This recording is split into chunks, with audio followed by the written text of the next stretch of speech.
ഡൽഹി മുഖ്യമന്ത്രി നേഹ ഗുപ്തക്കെതിരായ ആക്രമണം ആ സമയത്ത് പ്രതി അതിന് തൊട്ടു മുമ്പുള്ള പ്രതിയുടെ CCTV ദൃശ്യങ്ങൾ 24 ലഭിച്ചിട്ടുണ്ട്. ഈ പ്രതി മുഖ്യമന്ത്രിയുടെ വീടിന്റെ ചിത്രങ്ങൾ നേരത്തെ തന്നെ പകർത്തിയിരുന്നു. തന്നെയുമല്ല അയാൾ മുഖ്യമന്ത്രിയുടെ ഔദ്യോഗിക വസതിക്ക് സമീപം ഏറെ നേരം ചെലവഴിക്കുകയും ചെയ്തു. അവിടെ നിൽക്കുന്നുണ്ട്. നമ്മൾ ആ ദൃശ്യങ്ങളിൽ കാണുന്ന ഈ ഫോൺ ചെയ്യുന്ന ആളാണ് ഈ പ്രദീപ്. അയാൾ മുഖ്യമന്ത്രിയുടെ ഔദ്യോഗിക വസതിക്ക് സമീപം ഏറെ സമയം ചെലവഴിച്ചു. ആ ദൃശ്യങ്ങൾ പകർത്തി. ഇനിയിപ്പോൾ അയാൾ ഇപ്പോൾ പറയുന്ന ഈ കാരണങ്ങൾക്കപ്പുറത്തേക്ക് ഇപ്പോൾ 2-3 കാരണങ്ങൾ മാധ്യമങ്ങളിൽ വരുന്നുണ്ട്. ഒന്ന്,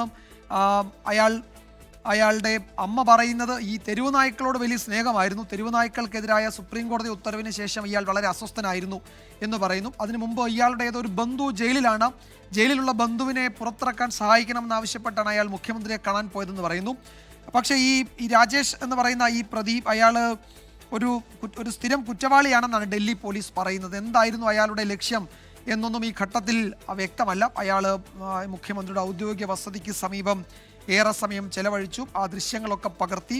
അതിനുശേഷമാണ് അയാൾ ഈ ആക്രമണത്തിന് മുതിർന്ന അയാൾ ആരൊക്കെയായി ഫോണിൽ സംസാരിക്കുന്നുണ്ട്. അപ്പോൾ അതിൻ്റെ കൂടുതൽ വിവരങ്ങൾ ഡൽഹി പോലീസ് കണ്ടെത്തി വൈകാതെ പുറത്തുവിടും എന്ന് നമുക്ക് കരുതാം.